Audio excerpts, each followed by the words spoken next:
It started with a ping on my phone, a vibration sharp enough to make me jump mid-sip of my lukewarm coffee. The screen lit up with a message from an unknown number. "You're the only one who can save me." My heart skipped a beat. Who was this? I reread it twice, then 3 times, trying to parse the urgency, the subtle desperation behind those words. Something about the phrasing was personal, intimate, yet utterly unknown. I felt a strange pull, an involuntary sense of responsibility. My mind raced. Save her? From what? The possibilities ran wild, each darker than the last. Was it a crime, an accident, a stalker? Part of me hesitated. I didn't know this person, couldn't even place her number in my memory. But there was an urgency embedded in those words, a tone that bypassed logic and clawed straight at the instinct to act. I tried to reply cautiously. Who is this? What's happening? My fingers hovered over the screen, shaking slightly. Seconds ticked by. Then another message came. "Please, you're my only hope. I'm in danger. I can't explain over text. Just come, please." The desperation in her messages was palpable, almost tangible. My rational brain screamed at me to ignore it, to block the number and forget this ever happened. But something about her fear, something in the way she typed, made me lean forward in my chair, suddenly alert. Suddenly part of a story I didn't understand, but couldn't walk away from. I glanced around my apartment, empty, quiet, normal, safe, and yet the text made the world feel suddenly fragile, as if the safety I'd always taken for granted could collapse in a single instant. The logical part of me fought back. You don't even know her. This could be a prank, a trap, something worse. But another voice, smaller, quieter, yet insistent, whispered, "If it's real, she's alone. She's asking for help. Can you really turn away?" I typed back quickly. "I need details. Where are you?" The reply was instant. "Corner of 5th and Main. I can't stay on the phone. Hurry." Something in me tensed. 5th and Main wasn't far, 10 minutes by car if traffic held, but it was enough time for whatever danger she was in to worsen. I grabbed my keys, threw on a jacket, and practically ran to the door. Every step felt charged with anticipation, as if the city itself had paused, waiting to see what would happen next. Driving was a blur. Red lights blurred into green, street signs flashed past, and I kept my eyes glued to the road ahead, half expecting to see someone in trouble, someone who would confirm the intensity of her plea. I couldn't shake the feeling that I was being watched, that some invisible tension had wrapped itself around me the moment I read that first text. When I arrived at the corner, I parked hastily and scanned the area. It looked normal: people, walking dogs, a man jogging with headphones, cars rolling by.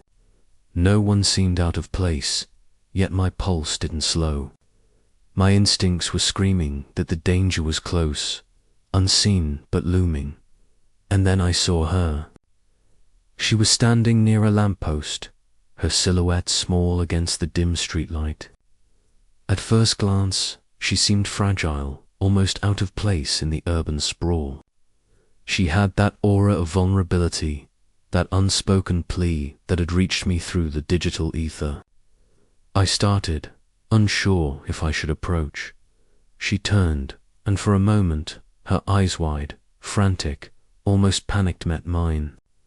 "Thank God," she whispered, voice shaking. "You came." I took a cautious step forward. "I got your messages." "What's happening? Why me?" Her lips trembled as she spoke. I can't explain here. Not here. They'll see. She swallowed hard, glancing around nervously. I need to get somewhere safe. Can you help me? The city noises seemed to fade as I considered her plea. My mind fought logic with instinct. You barely know her. This could be a setup. But the intensity in her eyes, the subtle quiver in her voice, told me something primal. This wasn't a joke, not entirely. She needed help, and somehow she believed I was the only one who could provide it. I nodded, though my gut tightened with unease. Okay, let's get out of here. Where can we go? She shook her head. Not my place. Too risky. Just somewhere we can talk, figure things out. I can tell you everything there. I followed her directions, each turn winding us deeper into a quieter part of the city. Her hands trembled slightly as she gripped her bag, and I could see the strain behind her composed exterior. We passed empty streets, flickering neon signs, and shuttered shops, until finally she led me into a small, nondescript cafe still open late. We slid into a booth, her eyes darting to the door, the windows, the corners of the room. I'm being hunted, she began, voice barely above a whisper. Not by cops, not by anyone legal. There are people who think they have the right to punish me. And if they catch me... Her voice trailed off, fear lacing every syllable. I leaned in, sensing the gravity in her tone. Okay, slow down. Who? What? Why? She shook her head. I can't tell you everything yet. Not all at once. I need to trust you first. Please, just promise me you won't leave. I hesitated. The rational side of me wanted to stand up, to walk away, to call the authorities. But the human side, the side that had always believed in doing the right things, swallowed the fear and said, I'm here. I'll help. Tell me what you need. She let out a shaky breath, relief washing over her features. Thank you, really. Thank you for the next few minutes. She gave me a fragmented story. She had uncovered something dangerous. Someone wanted to use her mistakes against her, and she couldn't go to anyone else. Her words were careful, calculated, and yet there was a raw urgency behind them.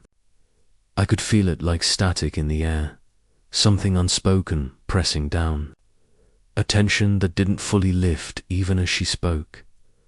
I tried to piece together the narrative, but every explanation led to more questions than answers. Why me? How did she know I'd come?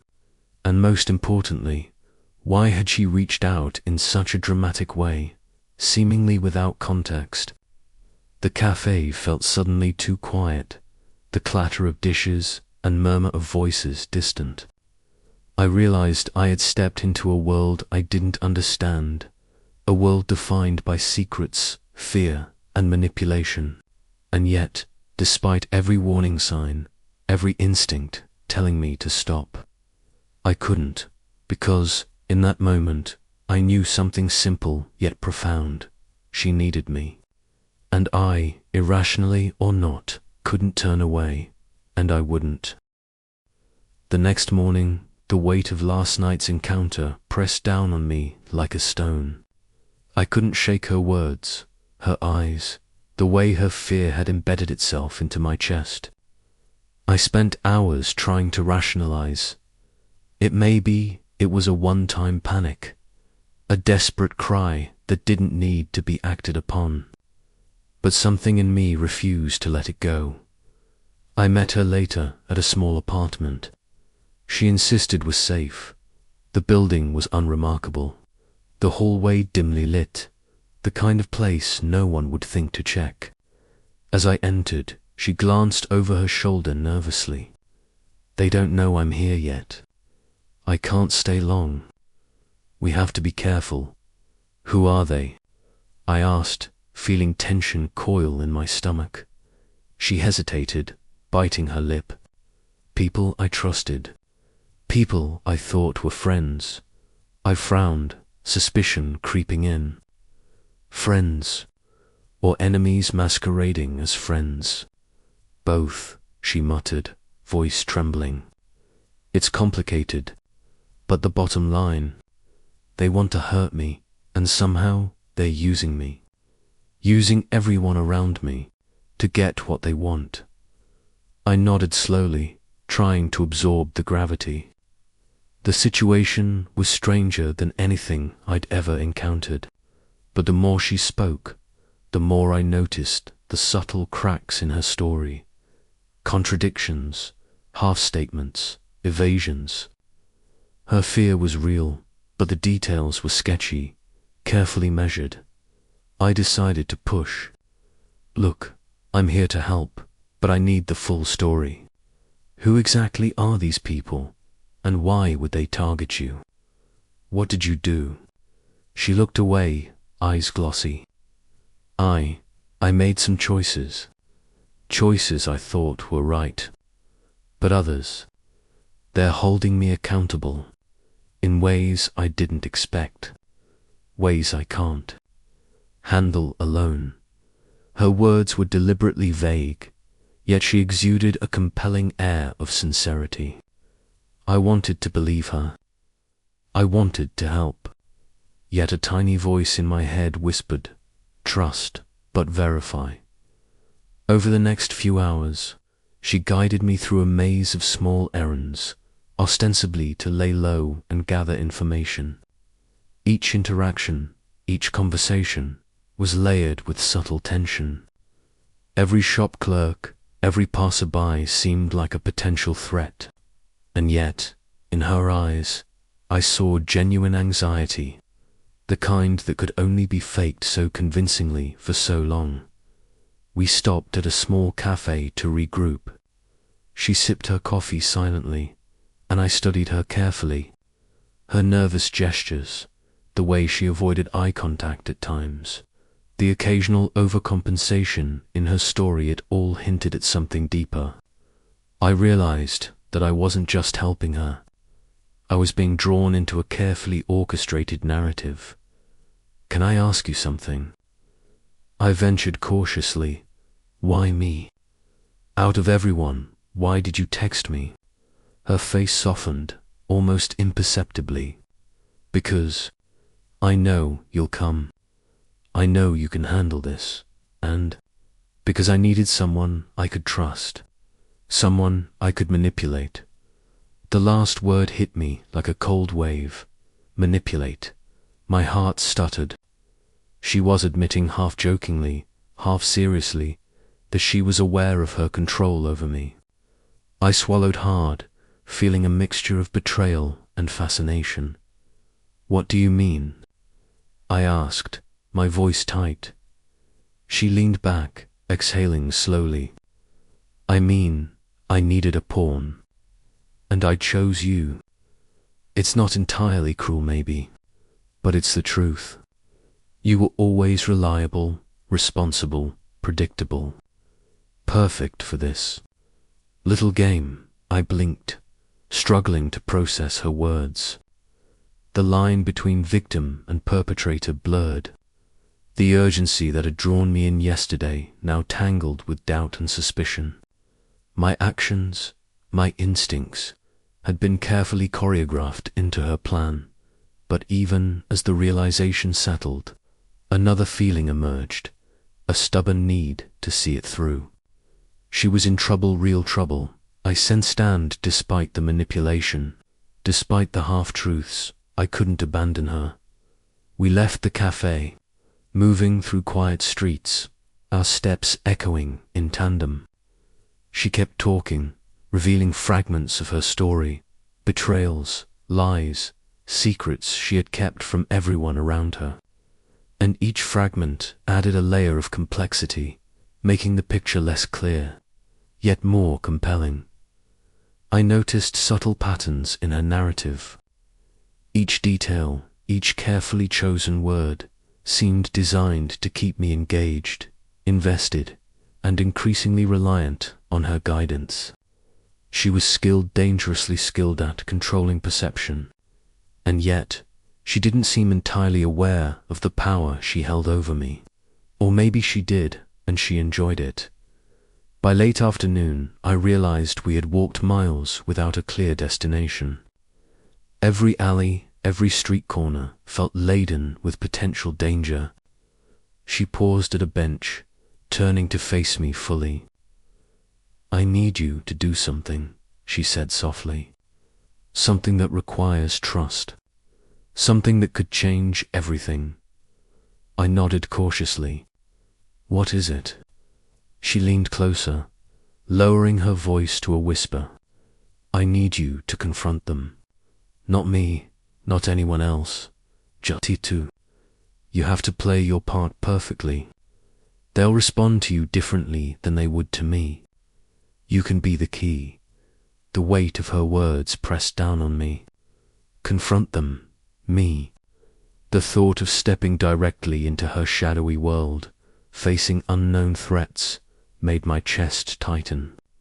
But the pull of duty, of curiosity, of the need to help, overrode my fear.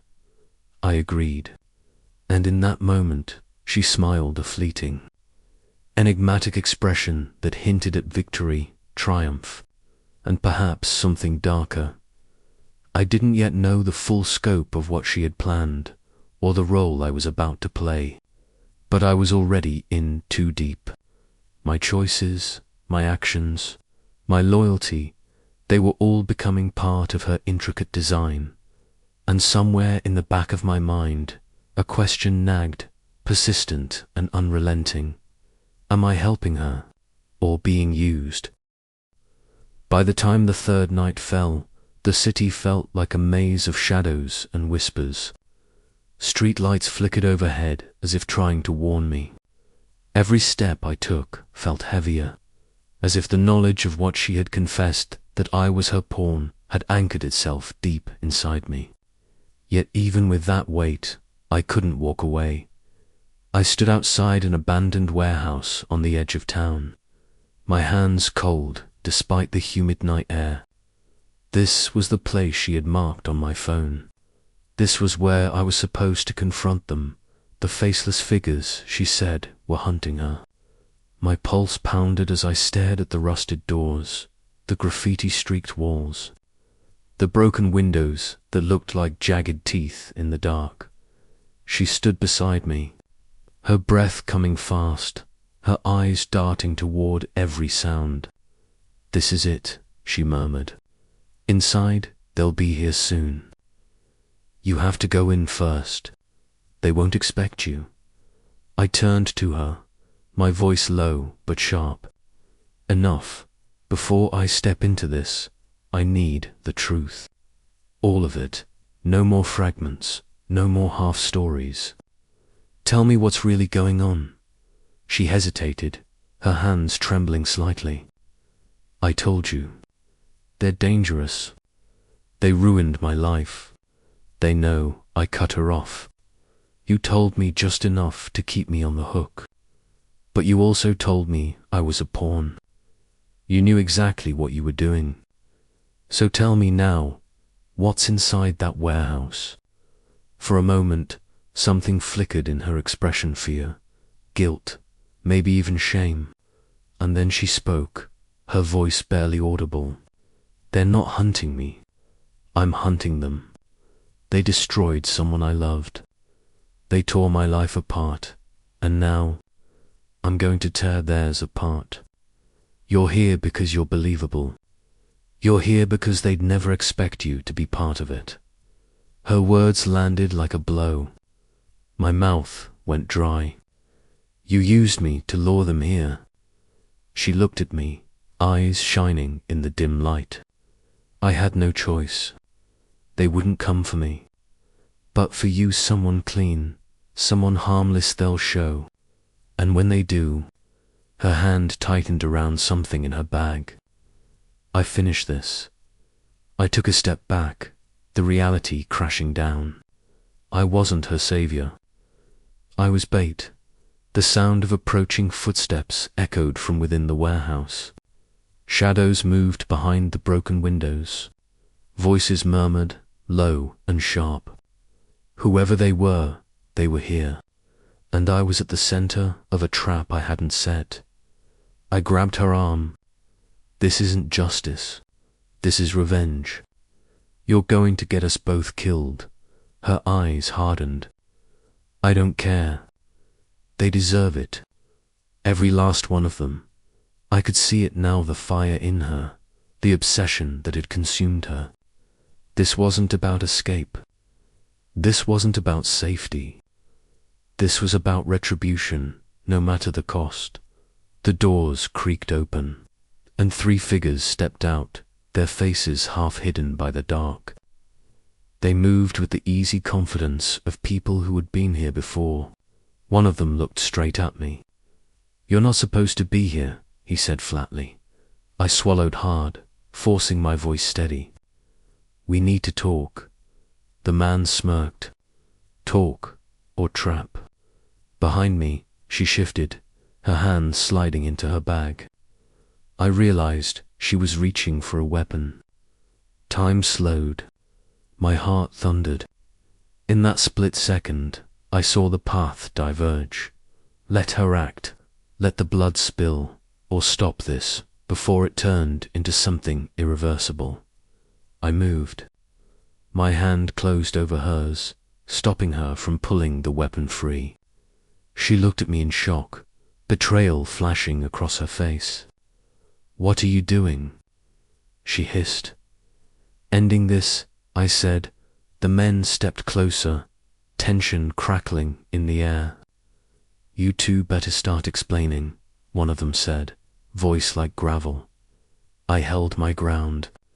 "She brought me here thinking you'd come after her, but I'm not here for her revenge. I'm here to stop this before it gets worse." A long silence followed. The man in front studied me, then her. "So it's true," he muttered. "She still can't let go." She glared at him. "You destroyed my life." He shook his head. "You destroyed yourself. We just gave you the match." I didn't know who to believe anymore. Every story had 2 sides, and both were poisoned. But one thing was clear. If I didn't act, someone would die. I stepped between them, my voice steady but loud. "Enough. This ends now. No one's pulling a trigger tonight. No one's getting their revenge. You all walk away, or you'll have to go through me." For a heartbeat, no one moved. The warehouse was silent, except for the distant hum of the city. Then, slowly, the men backed away, their faces unreadable. One of them muttered something to the others, and they turned, disappearing back into the dark interior. The door slammed shut behind them. I turned to her, my chest heaving. She stared at me, eyes blazing with fury and despair. "You ruined everything," she whispered. "You don't understand. They were supposed to pay." I shook my head. "Maybe they deserve it. Maybe they don't. But using me, dragging me into this, that's not justice. That's manipulation." Tears welled in her eyes, but she didn't let them fall. "I had no one else," she said softly. "No one who would come. No one who would believe me. You had a choice," I said, "and you chose revenge." She looked away, her shoulders trembling. The fire that had driven her seemed to flicker, dimming to a fragile glow. For the first time, she looked small, human, lost. We stood there for a long moment, the night air heavy around us. Finally, I stepped back. "I can't be part of this," I said quietly. "I came because you said you needed saving, but you're the only one who can save yourself now." She didn't answer. She just watched as I turned and walked away, my footsteps echoing in the empty street. The city felt different now. Not safer, not clearer, but real sharp-edged and complicated. I had been a pawn, yes, but in the end, I had chosen my own move. And as I disappeared into the night, her voice echoed faintly behind me, a whisper I'd never forget. You were supposed to be my savior. Maybe I had been, but not in the way she wanted.